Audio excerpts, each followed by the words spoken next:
تیسرے دن آسمان پر بادل چھا رہے تھے۔ سلمیٰ چھت پر چڑھ کر حسرت بڑی نگاہوں سے سمندر کی طرف دیکھ رہی تھی۔ ساحل سے دور ابوالحسن کا جہاز موجوں پر رقص کرتا نظر آ رہا تھا۔ ہوا کے چند تیز جھونکے آئے اور بارش ہونے لگی۔ بارش کی تیزی کے ساتھ اس کی نگاہوں کا دائرہ محدود ہوتا گیا، یہاں تک کہ جہاز آنکھوں سے اوجھل ہو گیا۔ ضبط کی کوشش کے باوجود اس کی آنکھوں سے آنسو چھلک پڑے اور رخساروں پر بہتے ہوئے بارش کے قطروں کے ساتھ مل گئے۔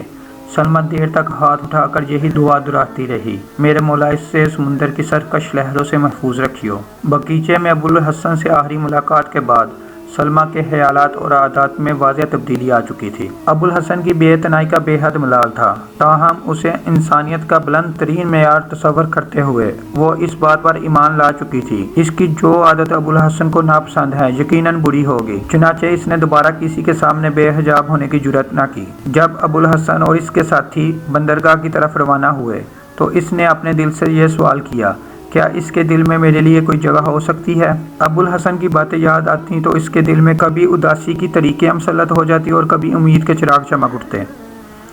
عبداللہ کی آواز سن کر وہ نیچے اتری۔ بوڑھے باپ نے سوال کیا، سلمیٰ تم بارش میں اوپر کیا کر رہی تھی؟ سلمیٰ نے جواب دیا، کچھ نہیں ابا جی۔ سلمیٰ کوئی بہانہ کرنا چاہتی تھی لیکن اسے ابوالحسن کی نصیحت یاد آ گئی اور وہ بولی، میں ان کا جہاز دیکھ رہی تھی۔ عبداللہ نے کہا، وہ تو دیر ہوئی جا چکے، جا تم کپڑے بدل آؤ، طلحہ بھی آ جائے گا، ہم اس سے قرآن مجید پڑھیں گے۔ سلمیٰ نے پوچھا، آپ انہیں کہاں چھوڑ آئے ہیں؟ وہ راستے میں زید کے گھر ٹھہر گیا تھا، ابھی آ جائے گا، عبداللہ نے جواب دیا۔ چند دنوں میں طلحہ کی تعلیم کا یہ نتیجہ ہوا کہ سلمیٰ اپنی ہر بات میں ابوالحسن کی خوشی کو مقدم سمجھنے کی بجائے خدا کی رضا کو مقدم سمجھنے لگی۔ تاہم ہر نماز کے بعد اس کی سب سے پہلی دعا ابوالحسن کے لیے ہوتی۔ 6 مہینے گزر گئے، ابوالحسن کی کوئی خبر نہ آئی۔ سلمیٰ کی اداسی بے چینی میں تبدیل ہونے لگی۔ وہ صبح و شام مکان کی چھت پر چڑھ کر سمندر کی طرف دیکھتی۔ بندرگاہ کی طرف آنے والا ہر نیا جہاز اسے دور سے ابوالحسن کی آمد کا پیغام دیتا۔ وہ اپنے خادم کو دن میں کئی بار بندرگاہ کی طرف بھیجتی۔ جب وہ مایوس نگاہوں کے ساتھ واپس آتا تو وہ بیقرار سی ہو کر پوچھتی، تم نے اچھی طرح دیکھا؟ ممکن ہے ان میں کوئی عرب بھی ہو۔ خادم جواب دیتا، وہ فلاں جگہ سے آیا ہے، میں پوری طرح چھان بین کر کے آیا ہوں، ان میں ایک بھی عرب نہ تھا۔ وہ امید اور وہم کے سمندر میں غوطے کھانے والے انسان کی طرح تنکوں کا سہارا لیتی اور کہتی، تم نے ملاحوں سے پوچھا ہوتا، ممکن ہے انہوں نے راستے میں کسی بندرگاہ پر عربوں کا جہاز دیکھا ہو یا ان کے متعلق سنا ہو۔ خادم پھر بھاگتا ہوا بندرگاہ جاتا۔ سلمیٰ کی امنگیں پرانی امیدوں کے کھنڈروں پر نئی امیدوں کا محل کھڑا کر دیتی۔ بوڑھے نوکر کا افسردہ اور ملول چہرہ پھر وہی حوصلہ شکن خبر دیتا اور سلمیٰ کی امیدوں کا محل درم سے نیچے آ گرتا۔ ہر صبح وہ اپنے دل میں امید کے چراغ روشن کرتی۔ جب سورج سمندر کی لہروں میں چھپ جاتا تو یہ چراغ بجھ جاتے، اس کے دل کی دھڑکنیں آہوں اور آنسوؤں میں تبدیل ہو جاتی۔ مدت تک طلحہ یا اپنے باپ میں سے کسی پر اس نے اپنے دل کا حال ظاہر نہ ہونے دیا، لیکن ایک شام سلمیٰ کے طرز عمل نے ان دونوں کو شبہ میں ڈال دیا۔ باہر موسلادھار بارش ہو رہی تھی۔ طلحہ اور عبداللہ برآمدے میں بیٹھے باتیں کر رہے تھے۔ سلمیٰ ایک کمرے کے دریچے کے سامنے بارش کا منظر دیکھ رہی تھی۔ باتوں میں ابوالحسن کا ذکر آ گیا۔ عبداللہ نے کہا، خدا جانے وہ اب تک کیوں نہیں آئے، 8 مہینے ہو گئے ہیں۔ طلحہ نے کہا، اگر خدا نے اسے سمندر کے حادثے سے محفوظ رکھا ہو تو اتنی دیر تک اس کے واپس نہ آنے کی یہی وجہ ہے کہ وہ کہیں جہاد پر چلا گیا۔ عبداللہ نے کہا، آج مجھے دلیپ سنگھ نے بتایا ہے کہ یہاں سے کوئی 30 میل کے فاصلے پر مالابار کا ایک جہاز غرق ہو چکا ہے۔ صرف ایک کشتی 5 آدمیوں کو لے کر یہاں پہنچی ہے۔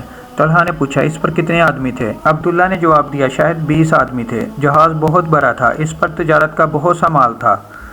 طلحہ نے پوچھا، جہاز کیسے غرق ہوا؟ عبداللہ نے جواب دیا، ملاح منزل کو قریب دیکھ کر بے پرواہ ہو گئے اور جہاز ایک چٹان سے ٹکرا کر پاش ہو گیا۔ سلمیٰ پاس کے کمرے میں بیٹھی ہوئی اپنے خیالات میں مگن تھی۔ اس نے فقط آخری فقرہ سنا اور ایک لمحے کے لیے اس کی رگوں میں خون کا ہر قطرہ منجمد ہو کر رہ گیا۔ برآمدے سے پھر عبداللہ کی آواز آئی، یہ چٹانیں بہت خطرناک ہیں، ہر سال ان کی وجہ سے کوئی نہ کوئی جہاز غرق ہو جاتا ہے۔ یہاں کے باشندوں کا خیال ہے کہ یہ چٹانیں سمندر کے دیوتا کا مندر ہیں۔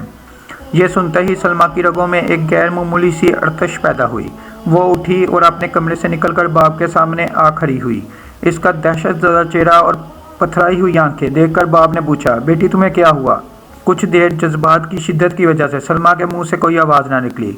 रांझो करब की गहराइयों में डूबी हुई निगाहें ये कह रही थीं, जो कुछ तुम मुझसे छिपाना चाहते हो मैं सुन चुकी हूँ। तलहा ने हैरान होकर पूछा, क्यों बेटी क्या बात है? सलमा के पीछे हुए होंठ कप कप आए, पथराई हुई आंखों पर आंसुओं के बारीक पर्दे छा गए। इसने कहा, बताइए कब डूबा इनका जहाज? आपको किसने बताया?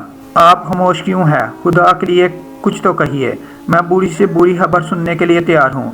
हिचकियों और आहों की शिद्दत इसकी आवाज़ के तसलसल को तोड़ रही थी। अब्दुल्ला ने परेशान सा होकर जवाब दिया, बेटी हम मालाबार के एक जहाज़ का जिक्र कर रहे थे, आज दिलीप ने मुझे बताया था। लेकिन सलमा ने बाप का फिक्रा पूरा होने ना दिया। नहीं नहीं, आप मुझसे छुपाना चाहते हैं, मुझे झूठी तसल्लियाँ ना दें। यह कहकर सलमा हिचकियाँ लेती हुई दूसरे कमरे में चली गई। बूढ़ा बाप कुछ समझा कुछ ना समझा। वो तलहा की तरफ माजरत तलब निगाहों से देखता हुआ उठा और सलमा के कमरे में चला गया। सलमा मुंह के बल बिस्तर पर लेटी हुई हिचकियाँ ले रही थी। बूढ़े बाप का दिल भर आया और इसने करीब बैठकर सर पर हाथ फेरते हुए कहा, बेटी क्या हो गया है तुम्हें? सलमा उठकर बैठ गई, आंसू पूंछे और हिचकियाँ ज़ब्त करते हुए जवाब दिया, कुछ नहीं अब्बा जान, मुझे माफ़ कीजिए। आइंदा आप मुझे कभी रोता नहीं देखेंगे, लेकिन रोने की कोई वजह भी तो हो। अब्दुल्ला ने कहा, ऐसी खबरें तो हम रोज़ सुना करते हैं। आखिर मालाबार का एक जहाज़ गर्क हो जाने की खबर में क्या खसूसियत थी?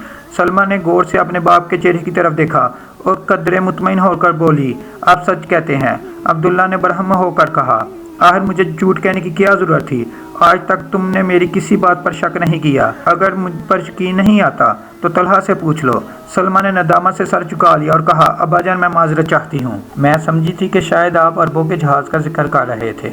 बेटी क्या तुम ये समझती हो कि खुदा न खास्ता अगर मैं इनके जहाज़ के मुतल्लक ऐसी खबर सुनता तो मुझे तुमसे कम सदमा होता? शाम के खाने के बाद तलहा और अब्दुल्ला का खादिम इशा की नमाज अदा कर रहे थे। खादमा बर्तन साफ कर रही थी। इतने में किसी ने बाहर के दरवाजे पर दस्तक दी। सलमा ने खादमा से कहा, शायद जैद और कैस आए हैं। तुमने बाहर का दरवाज़ा तो बंद नहीं कर दिया? खादमा ने जवाब दिया, ऐसी बारिश में कौन आ सकता है? मैं अभी कुआर बंद करके आई हूँ। अगर इन्हें आना होता तो मगरब की नमाज के लिए ना आते। और हाँ, जैद तो बीमार है, कैस बेचारा बूढ़ा, इसने घर ही पर नमाज पढ़ ली होगी। सलमा ने कहा, लेकिन फिर भी कोई दरवाज़ा पर दस्तक दे रहा है। खादमा ने जवाब दिया, ये आपका वहम है, दरवाज़ा हवा से हिल रहा है। नहीं, किसी की आवाज़ भी सुन रही हूँ शायद। सलमा ने कहा, मैं जाती हूँ। सलमा का दिल धड़क रहा था। तरीकी में एक कदम आगे देखना मुहाल था। वो बिजली की चमक में दरख्तों से बचती हुई फाटक तक पहुंची। फाटक के बाहर कोई आहट ना पाकर इसका दिल बैठ गया। वह मायूस होकर वापस होने को थी कि किसी ने दरवाजे को जोर से धक्का देते हुए आवाज़ दी, कोई है? एक लम्हे के लिए सलमा के पांव से ज़मीन निकल गई। फिर वो लपक कर आगे बढ़ी और दरवाज़ा खोल दिया। सलमा के सामने एक बुलंद कामत इंसान खड़ा था। दरवाज़ा खुलते ही इसने सवाल किया, क्या ये अब्दुल्ला का घर है? पेशतर इसके के सलमा को जवाब देती। बिजली चमकी और अबुल हसन सलमा को पहचान कर अंदर दाखिल हुआ। अबुल हसन ने कहा, ओह तुम, मुझे अफसोस है इस वक्त मेरी वजह से तुम्हें बारिश में भीगना पड़ा। सलमा ने अपने दिल में कहा, काश तुम ये जान सकते कि इस बारिश की बूंदें किस कदर खुशगवार हैं। और फिर अबुल हसन से मुखातब होकर बोली, चलिए। बरामदे में तलहा और अब्दुल्ला अबुल हसन की आवाज़ सुनकर इसके इस्तकबाल के लिए खड़े थे। अब्दुल्ला ने आवाज़ दी, कौन? अबुल हसन। अबुल हसन ने बरामदे की सीढ़ी पर कदम रखते हुए कहा, जी हाँ मैं ही हूँ। मुझे अफसोस है कि मैंने हाम हुआ इस वक्त आपको तकलीफ़ दी। तलहा ने पूछा, कहीं हरियत तो है ना?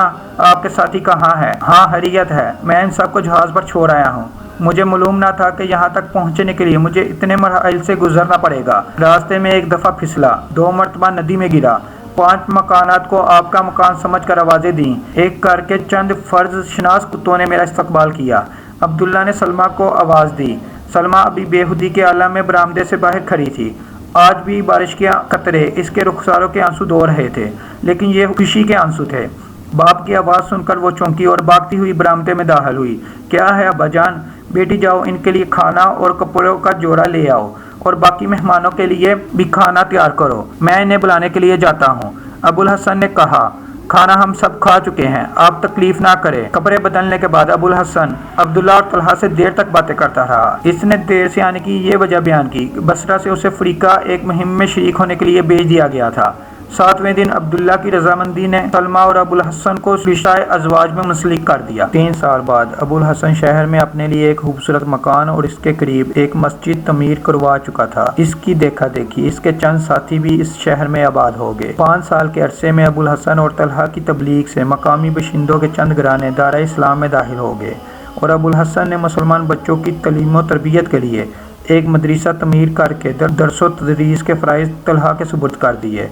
अब्दुल्ला की बदौलत इसकी तजारत को बहुत फ़रोग़ हुआ। शादी के दूसरे साल इसके यहाँ एक लड़का और चौथे साल एक लड़की पैदा हुई। लड़के का नाम उसने खालिद और लड़की का नाम नहीद रखा।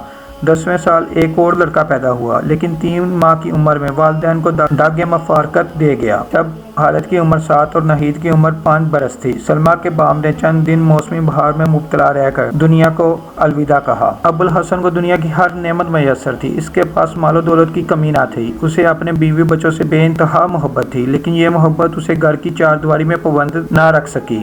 वो करीबन हर साल फरीजा हज अदा करने के लिए एक तवील बहरी सफ़र की कठिन मंजिल तय करता। 5 दफ़ा इसने एशिया, कूचक और शुमाली अफ्रीका में जहाद करने वाली अफवाज का साथ दिया।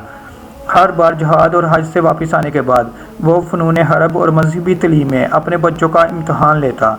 हालत तीर अंदाज़ी, शाहसवारी, तेगजनी और जहाज़ रानी की तलीम में अपने बाप की बेहतरीन तवक्कुआत पर पूरा उतर रहा था। नहीद 12 साल की उम्र तक तीर अंदाज़ी के अलावा सरकश घोड़ों पर सवार होना सीख चुकी थी। पढ़ने लिखने में भी तलहा को इसकी गैर मामूली जहानत का एतराफ़ था।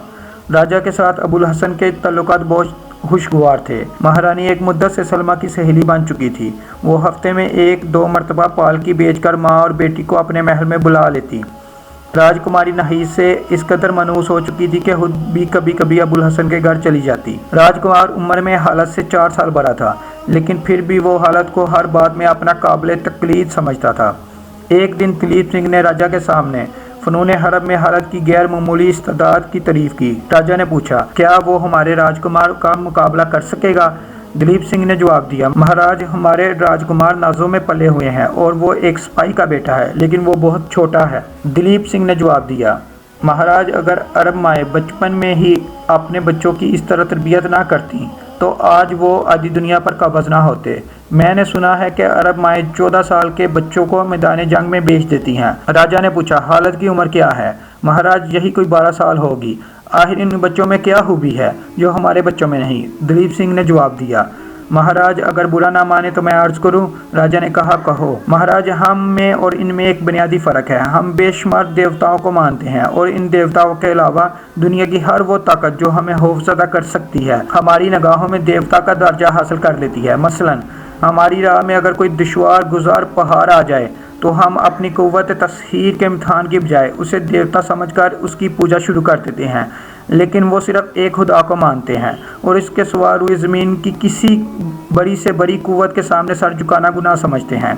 इसके अलावा उनका ईमान है कि इंसान मरकर फना नहीं होता, बल्कि मौत के बाद इसकी नई ज़िंदगी का आगाज़ होता है। अबुल हसन ने एक दिन मुझे बताया था कि जब खालिद रज़ी अल्लाह तआला अन्हु इनका बहुत बड़ा सुपरसलार शाम की तरफ पेशकदमी कर रहा था, तो शाम के गवर्नर ने उसे लिखा था कि तुम पहाड़ से टकरा रहे हो। तुम्हारी 40,000 सिपाहियों के मुकाबले मेरे पास 2.5 लाख ऐसी फ़ौज है जो बेहतरीन हथियारों से मुसल्लह है। इसके जवाब में मुसलमानों के सिपहसालार ने लिखा, मुझे तुम्हारी ताकत की कोई परवाह नहीं, लेकिन तुम शायद ये नहीं जानते कि तुम्हारे सिपाहियों के दिलों में जिस कदर जिंदा रहने की आरजू है, मेरे सिपाहियों में मौत की तमन्ना इससे कहीं ज़्यादा है। राजा ने कहा, दिलीप सिंह, मैं ये सोचता हूँ कि राजकुमार की जंगी तरबियत अबुल हसन को सौंप दी जाए।